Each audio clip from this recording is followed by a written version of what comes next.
Bonjour et bienvenue sur la deuxième vidéo sur l'éditeur graphique des matières dans Quichotte Pro.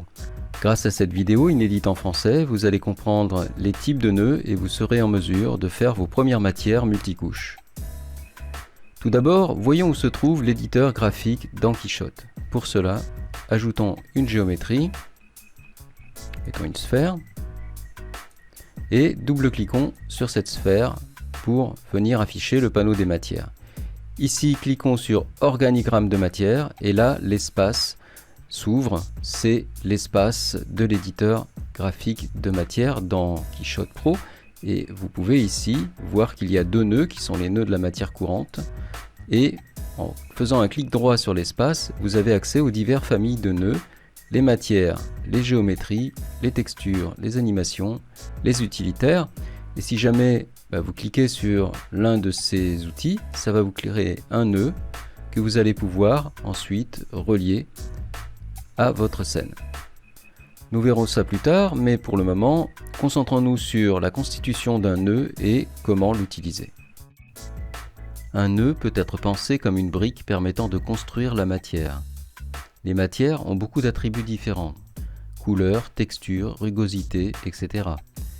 Et ceci dans l'éditeur graphique est représenté par un nœud. Nous avons 5 types de nœuds dans Quichotte: matière, géométrie, texture, animation et utilitaire. Ces nœuds ont différentes entrées et sorties. À gauche, vous avez les entrées, à droite, vous avez les sorties. Quand vous prenez la sortie d'un nœud et le reliez à l'entrée d'un autre, les deux commencent à fonctionner ensemble et donnent un résultat. C'est comme ça que vous allez créer des matières complexes. Voyons ensemble un moment les divers types de nœuds. Comme montré précédemment, dans le clic droit dans la fenêtre de l'éditeur, vous retrouvez les 5 familles que nous allons étudier l'une après l'autre. Les nœuds matières. Lorsque nous regardons les nœuds matières, la façon la plus simple d'envisager cela est certainement les calques de Photoshop. Dans cet exemple, nous avons un métal avec une couche de peinture par-dessus. Le métal par-dessous est ensuite exposé grâce à un masque d'opacité qui vient utiliser une texture pour cacher la couche de peinture. C'est exactement comme cela que ça fonctionne. Cela ne peut être fait que grâce à l'éditeur graphique de texture dans Quichotte. Nous avons maintenant un matériau parent qui est un métal auquel nous relions une étiquette, une couche par-dessus. Cette étiquette contient la peinture uniforme à laquelle nous relions un masque d'opacité en utilisant une texture pour cacher partiellement la peinture et révéler le métal. Il y a quelques règles générales que je dois aborder. Les matériaux opaques peuvent recouvrir les matériaux transparents, mais pas l'inverse. Les matières émissives peuvent être appliquées sur une matière ordinaire, mais pas les matériaux lumière. Dans Quichotte, les sources de lumière sont en réalité des matières spéciales appliquées à un objet. Je vous invite à voir ma vidéo sur ce sujet, sur l'éclairage indirect. Les nœuds texture. C'est le second type de nœud que nous allons voir. Ils peuvent être basés sur des images ou sur une matière procédurale. Concernant les textures basées sur des images, vous pouvez directement les tirer depuis la bibliothèque de Quichotte dans la fenêtre de l'éditeur graphique. Concernant les textures procédurales, vous pouvez les obtenir depuis un clic droit. Vous pouvez ainsi utiliser des textures pour modifier les attributs d'une matière. Les nœuds utilitaires. Ce sont des nœuds spécifiques à l'éditeur de texture que vous ne pouvez pas utiliser ailleurs dans Quichotte. Nous avons 6 nœuds utilitaires standards. Et nous avons quelques nœuds expérimentaux qui ne sont disponibles qu'en activant la fonction expérimentale dans Quichotte. Nous allons donc nous concentrer sur les nœuds standards. Ajout de bosselage. Ce nœud prend 2 textures de bosselage et les additionne pour en former qu'une. À chaque fois que vous voulez utiliser plus de 2 textures de bosselage sur une matière, vous devez utiliser ce nœud. Vous prenez la sortie d'une texture et la connectez à bosselage 1, puis la sortie de l'autre texture à bosselage 2. Voici un exemple. À gauche, nous avons un quadrillage envoyé dans bosselage 1, puis des rayures procédurales envoyées dans bosselage 2. Et le résultat en sortie de nœud, c'est la combinaison des deux. Ajustement de couleur.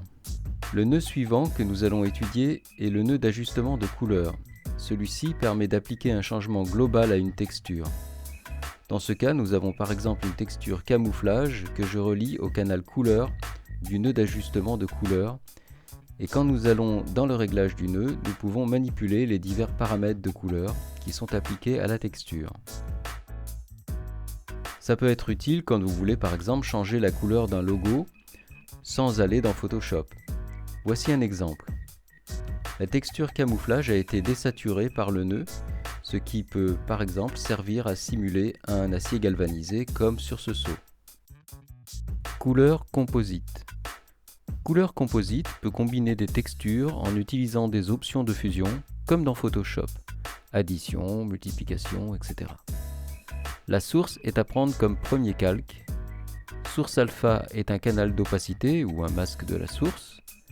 Arrière-plan, c'est le calque inférieur qui est fusionné avec la source.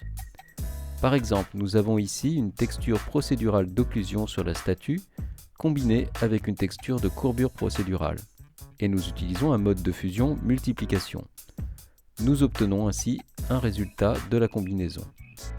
Par exemple, un marbre peut ainsi recevoir un nouveau niveau de détail supplémentaire montrant les différences de couleurs sur la surface et produire un résultat plus réaliste. Inversion de couleur.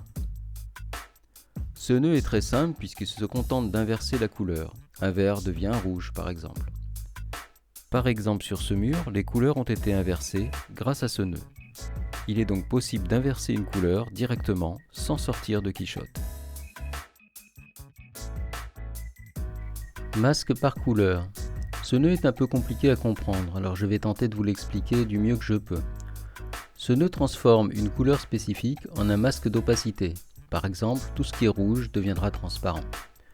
Dans notre cas, nous avons une texture reliée au canal couleur de notre métal. Nous avons donc une matière métal avec une texture par-dessus. Le masque par couleur est tiré depuis la même source et inséré dans le canal opacité de notre texture métal. Tout ce qui sera blanc deviendra donc transparent. Le nœud a sélectionné les pixels blancs pour masquer. Voici la façon dont ça a été utilisé sur cette image. Une étiquette papier a été utilisée en fond, puis la texture mise par-dessus avec les 3 bandes et le masque par couleur permettant aux 2 surfaces blanches de devenir transparentes. Félicitations, vous en savez déjà assez pour faire vos premiers essais de matière complexe dans Quichotte Pro. Si vous n'avez pas le logiciel, vous pouvez en télécharger une version officielle et légale de démonstration dans la description. Je vous encourage à revenir sur cette vidéo et de faire des essais, pas à pas, en mettant en pause. Dans la prochaine vidéo, nous allons continuer à étudier les nœuds et à aboutir à des exemples concrets. Abonnez-vous à la chaîne pour ne rien manquer et pressez la cloche afin d'être prévenu de la prochaine vidéo. À bientôt!